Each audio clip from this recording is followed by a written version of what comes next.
¿Y si la mujer a la que todos temían alguna vez fue la que menos hablaba? ¿Y si un hombre de Dios cruzó un límite tan profundo que ni siquiera las Escrituras podían perdonarlo? ¿Y si la venganza no llegara con gritos ni con furia, sino con silencio, memoria e inevitabilidad? Ella fue traída con grilletes. Dejó tras de sí nada más que ruinas y cenizas. Y aún así, la verdad de lo que sucedió dentro de aquellas paredes jamás fue sepultada. ¿De verdad deseas saber quién fue Adara? Porque una vez que lo sepas, nunca podrás olvidarlo. En lo más alto de la cresta de Cachuera, en Dósanos, donde la tierra se volvía delgada y los árboles se inclinaban como si intentaran huir de la colina misma, se alzaba una mansión. Una casa de la que los aldeanos nunca hablaban abiertamente, sino solo en susurros, en medias historias y en fragmentos. No estaba maldita, decían, sino cargada de dolor, de secretos y de sombras más antiguas que la memoria. Esa casa pertenecía al reverendo Eliakim Vasconos. Un hombre cuyas palabras habían retumbado en la capilla con la fuerza del trueno, un predicador de sermones ardientes y de postura impecable. Para el pueblo, él era un símbolo de disciplina, un modelo de devoción. Hablaba del pecado y de la salvación, de la pureza y del castigo, con una voz que parecía tallada en piedra. Pero dentro de aquellas paredes, lejos de los ojos atentos de la congregación, los bordes de su rectitud empezaron a resquebrajarse. Y la primera grieta no vino con una confesión, sino con una canción. Al principio fue tenue. Una melodía flotando en el aire nocturno, enredándose entre las ramas como humo. Lúgubre, antigua, no en portugués, no en latín, sino en algo más profundo, algo que parecía brotar de la tierra misma. Un sonido que cargaba tanto dolor como misterio, como si hubiera sido cantado desde el fondo de un pozo. La fuente de aquel canto inquietante pronto fue revelada. Era una muchacha, apenas una mujer, cuya mirada rara vez se levantaba del suelo a menos que se lo ordenaran. Su nombre era Adara. Había llegado desde la costa en circunstancias que nadie se atrevía a cuestionar. Un regalo de bodas, ofrecido al reverendo y a su esposa por una familia demasiado orgullosa de su nombre y demasiado vacía en su piedad. Adara era callada, delgada, obediente y sin embargo, de algún modo, intocable. No poseía la belleza frágil de la porcelana. No, su belleza era la del resplandor del fuego, suave a la distancia, pero peligrosa si se la contemplaba demasiado tiempo. Se movía por la casa no como una sirvienta, sino como un soplo de aire, manteniendo vivo el silencio. Y el reverendo comenzó a notarla. Al principio, fue mera curiosidad. La manera en que sus manos se movían con delicada precisión, el modo en que su voz tarareaba suavemente cuando creía que nadie la escuchaba. Él se decía a sí mismo que era compasión. Se decía que era preocupación espiritual. Pero cada vez que cruzaba su camino, las palabras de sus sermones se le escapaban de la mente. Su esposa, doña Margarita, no era ingenua. Ella también lo notó, las miradas desviadas, las oraciones inconclusas, la forma en que el nombre de Adara permanecía demasiado tiempo en la lengua de su marido. Al principio lo ignoró. Luego se volvió distante. Y después, comenzó a escuchar detrás de las puertas. La casa caía en silencio durante el día. Pero por la noche, la canción regresaba. Los vecinos empezaron a murmurar. Algunos la llamaban brujería. Otros susurraban que era duelo convertido en melodía. Y, sin embargo, nadie se atrevía a enfrentar al reverendo directamente. En cambio, los bancos de la iglesia comenzaron a vaciarse. Sus sermones perdieron fuerza. El fuego de sus palabras se extinguió, y pronto hablaba del cielo sin mencionar ya el infierno. Y entonces, una noche, mucho después de que los sirvientes se hubieran retirado a dormir, vieron al reverendo Eliakim frente a la puerta de Adara. Murmuraba, no oraciones, no escrituras, sino palabras suaves, frágiles, humanas y prohibidas. Ella no le respondió. Simplemente abrió la puerta. Y él entró. Lo que ocurrió dentro jamás fue contado. Pero a la mañana siguiente, Adara volvió a cantar. Más fuerte. Más clara. Y esta vez, el viento no se llevó su voz. Al final de aquel verano, el reverendo ya no pertenecía a la capilla. Ni tampoco al pueblo que alguna vez se había aferrado a sus sermones atronadores. Sus manos temblaban en el púlpito. La escritura se le deslizaba de la memoria. Y sus ojos miraban más allá de su congregación, como si estuviera acosado por algo que lo aguardaba justo detrás de las puertas de la iglesia. El peso del pecado había comenzado a tallarse en su rostro. Pero nadie se atrevía a pronunciar en voz alta el nombre de aquel pecado. Tras los muros sellados de la mansión, algo comenzó a cambiar. Adara ya no era la sombra silenciosa que se deslizaba inadvertida por los pasillos. Sus pasos, antes inseguros y suaves, ahora resonaban con una firmeza deliberada. Todavía era llamada sirvienta, pero ya no era tratada como tal. El reverendo le confiaba tareas que antes solo delegaba en hombres de absoluta lealtad. Ella llevaba sus cuentas, organizaba los suministros e incluso custodiaba la llave de la bodega de vino. Exteriormente, él afirmaba que era caridad, un intento de educación, de redención. Pero la verdad se encontraba en otro lugar. Para él, aquello era sagrado. Para todos los demás, era profano. Adara nunca reía en su presencia. Rara vez hablaba. Pero escuchaba. Y él, desesperado por un oído que no lo juzgara, se volcaba en ella. Le hablaba de sueños que le desgarraban el sueño, de visiones que enturbiaban sus oraciones, de cómo su voz, cuando cantaba, quebraba el silencio que lo sofocaba por dentro. Le confesaba que su presencia lo acercaba más a lo divino que cualquier sermón, cualquier ritual, cualquier plegaria susurrada. Dejó de dirigir las oraciones en las comidas. Dejó de arrodillarse por las noches. En su lugar, leía para ella, escrituras, sí, pero también poesía, cartas prohibidas e incluso leyes que se suponía que ella no debía comprender. Y entonces, le entregó una Biblia. No una cualquiera, sino el ejemplar que había pertenecido a su padre, con páginas cubiertas de notas en latín y frágiles flores prensadas entre los versículos. La colocó en sus manos como si le ofreciera una reliquia sagrada, y no pronunció palabra. Desde aquel instante, algo irreversible comenzó a crecer. Ella leía sola. Él dormía junto a su puerta. El pueblo lo notó. Su porte se había doblado, sus movimientos eran más cautelosos. Rechazaba invitaciones, abandonaba reuniones, dejaba bautismos inconclusos y se escabullía de los funerales. Su esposa, doña Margarita, desapareció de la vida pública por completo. Los rumores crecieron en las calles. Algunos decían que estaba maldito. Otros murmuraban de posesión. Unos pocos se atrevieron a creer que había perdido la cordura. Pero Margarita, aguda, observadora, implacable, no era ni ciega ni complaciente. Desde detrás de las cortinas, desde los rincones de las habitaciones, lo vigilaba todo. Su ira no ardió como fuego. Se solidificó en algo más frío, más duro. Vio la manera en que su esposo miraba a Adara. No con deseo, sino con reverencia. Una reverencia que jamás le había mostrado a ella. Comenzó a cerrar con llave la puerta de su dormitorio por las noches. Dejó de hablar durante las comidas. Buscó la comunión de otro sacerdote. Y entonces la casa empezó a fracturarse bajo el peso de los secretos. Botellas de vino destrozadas en la bodega. Páginas arrancadas de sus diarios.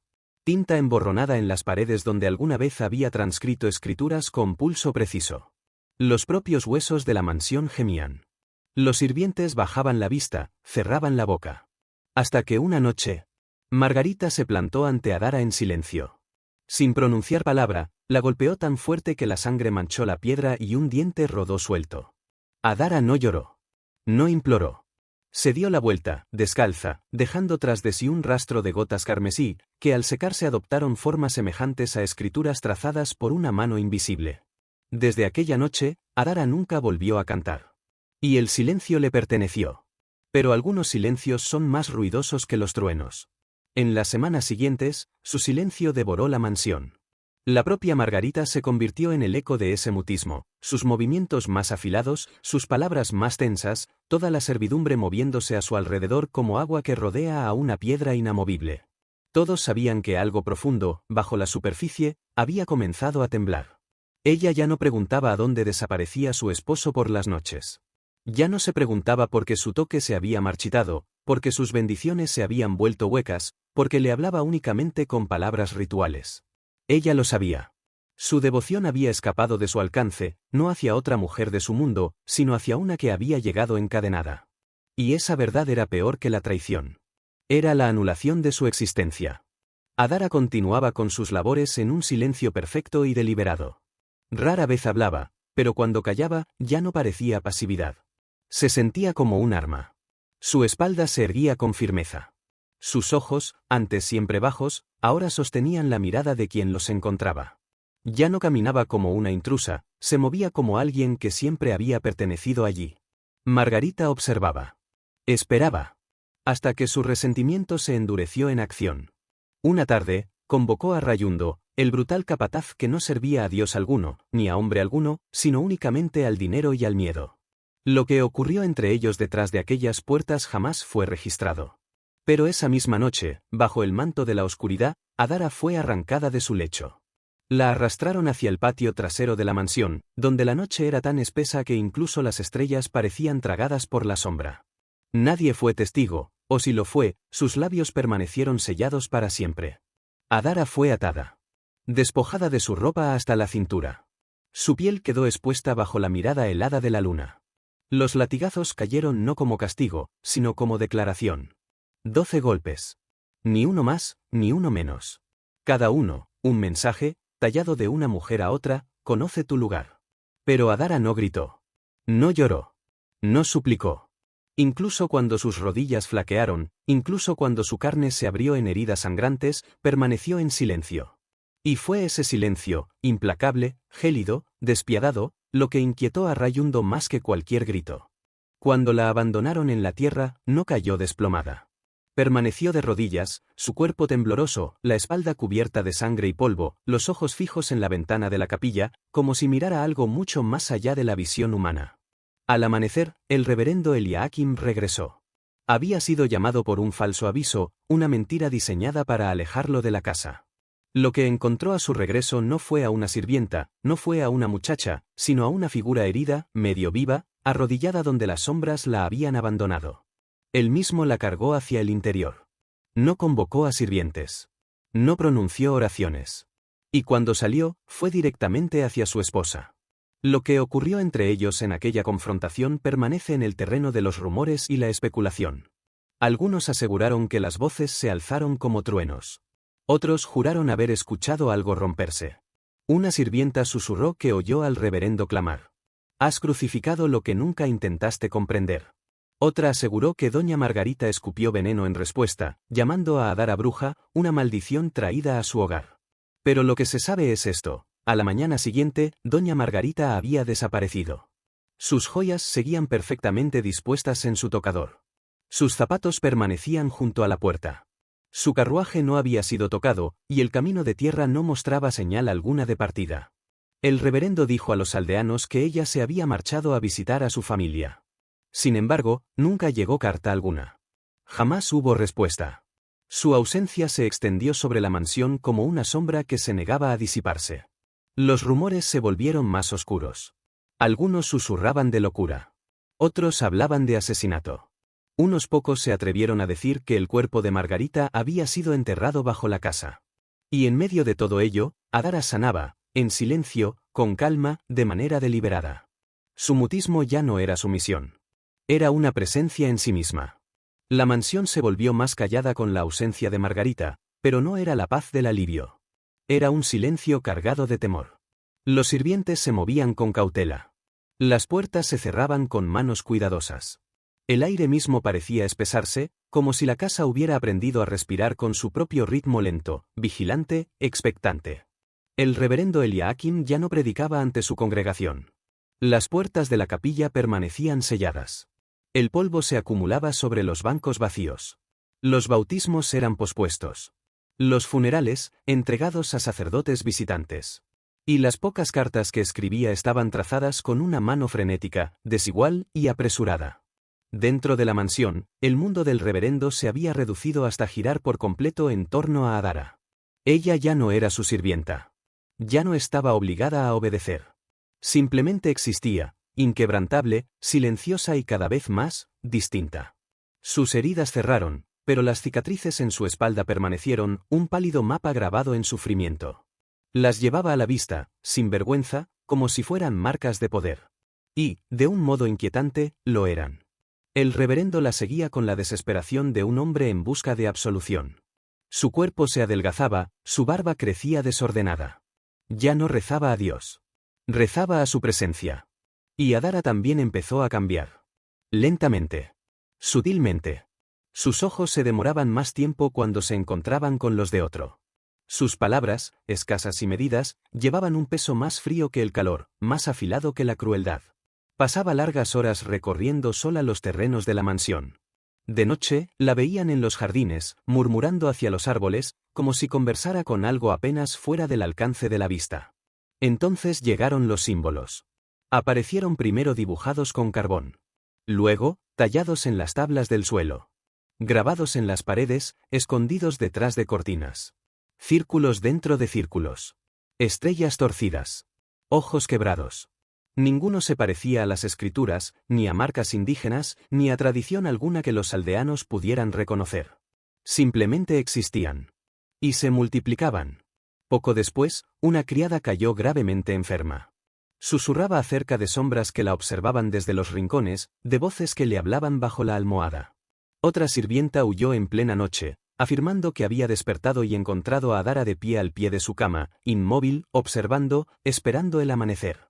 Nada fue confirmado. Pero nadie se atrevió a descartar aquellas historias. El miedo fermentaba. Los rumores se volvían más oscuros.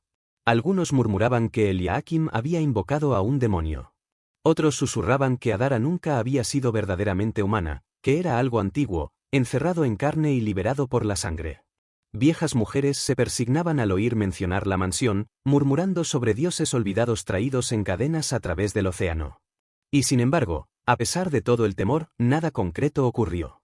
Ninguna peste, ningún incendio, ninguna muerte repentina. Solo la sensación persistente de que algo bajo aquella casa había despertado y ahora escuchaba. Entonces, una noche, se hizo un descubrimiento. En el desván de la capilla, envuelto en lino y devorado por el moho, yacía el diario de un sacerdote novicio que en otro tiempo había servido bajo las órdenes de Eliakim. Su última entrada era breve, pero estremecedora. Ella no habla con nadie, y sin embargo escucho su voz dentro de mis sueños. El reverendo no la guía, él la sigue. Creo que ha recordado algo antiguo, algo enterrado desde hace mucho, y temo que él le haya pedido que se lo muestre. La escritura se interrumpía bruscamente. Y aunque nadie se atrevió a decirlo en voz alta, un acuerdo silencioso se extendió entre la gente del pueblo. Adara ya no era simplemente una presencia en aquella mansión. Ella era su centro. Su altar. Y el rito que había comenzado, maldición, profecía o liberación, estaba lejos de haber terminado. Los últimos días del reverendo Eliakim Vasconos transcurrieron fuera del alcance del tiempo. El sol salía y se ocultaba, pero dentro de la mansión la luz parecía reacia a entrar. Los sirvientes habían desaparecido, huidos o tragados por el silencio. La casa permanecía vacía. Solo quedaban dos figuras, el hombre que alguna vez había clamado juicio, y la mujer que ahora se alzaba más allá de él. Ya no la llamaba por su nombre. Ella era su bendición. Su maldición. Su respuesta. Sus diarios se volvieron frenéticos, visiones, fragmentos de vidas pasadas, espirales de números, invocaciones escritas en palabras que no eran ni latín ni yoruba, pero que llevaban el peso de ambos. Apenas comía. Sus huesos sobresalían como raíces bajo tierra delgada. Y aún así, la seguía. Aún así, esperaba. El silencio de Adara se volvía más denso. Hablaba rara vez, pero cuando lo hacía, el aire parecía detenerse, como si el mundo entero escuchara. Su presencia no era cálida. No era fría. Simplemente era. Y cuando Eliakim se atrevía a mirar sus ojos, no encontraba ni amor ni odio, solo conocimiento. Una vez había creído que ella era su tentación. Ahora comprendía. Ella siempre había sido su espejo. El final llegó en silencio. Un muchacho del pueblo había sido enviado a entregar huevos a la cocina. Nadie deseaba aquella tarea. Encontró la puerta principal abierta, las ventanas oscuras. Temblando, entró, llamando, pero no obtuvo respuesta. La puerta de la capilla estaba entreabierta. Y en su interior, lo aguardaba el último sermón. El reverendo Eliakim se arrodillaba ante el altar, vestido de blanco. Sus manos entrelazadas en oración. Sus ojos habían desaparecido. Dos cuencas vacías se alzaban hacia el cielo, surcadas de sangre seca. El suelo a su alrededor estaba cubierto de símbolos, trazados no con tinta, sino con algo mucho más oscuro. El crucifijo sobre él colgaba invertido. No estaba roto. No estaba profanado. Simplemente volteado. Adara no se encontraba en ninguna parte. Las autoridades llegaron en silencio. No hubo investigación. No hubo arrestos. Su muerte fue declarada suicidio, aunque no se halló cuchilla alguna, y nadie pudo explicar cómo se había mutilado con tal precisión. Su cuerpo fue enterrado sin ceremonia. La iglesia fue clausurada. La mansión, abandonada a la podredumbre. Pero el pueblo, nunca lo olvidó. Los niños decían ver a una mujer vestida de blanco en lo alto de la colina al anochecer. Los campesinos juraban escuchar cantos en lenguas que nadie podía nombrar. Un anciano sacerdote, de paso por la región, entró en la capilla abandonada y cayó de rodillas, llorando, aunque no supo explicar la razón. Años más tarde, apareció una carta. Escrita de puño y letra del propio Eliakim. Amarla fue contemplar lo divino y descubrirme indigno. Abrí la puerta. Lo que atravesó no fue venganza. Fue memoria. 5 inviernos después de su muerte, la mansión ardió en llamas. Nunca se determinó la causa. Nada quedó, ni muebles, ni reliquias, ni huesos. Solo ceniza. La colina permaneció estéril, como siempre lo había estado. Algunos dicen que Adara nunca debió ser liberada. Otros creen que nunca debió ser encadenada. Pero en una verdad todos coinciden. La historia no terminó con el fuego. Comenzó con una canción. Y en algún lugar, todavía se está cantando.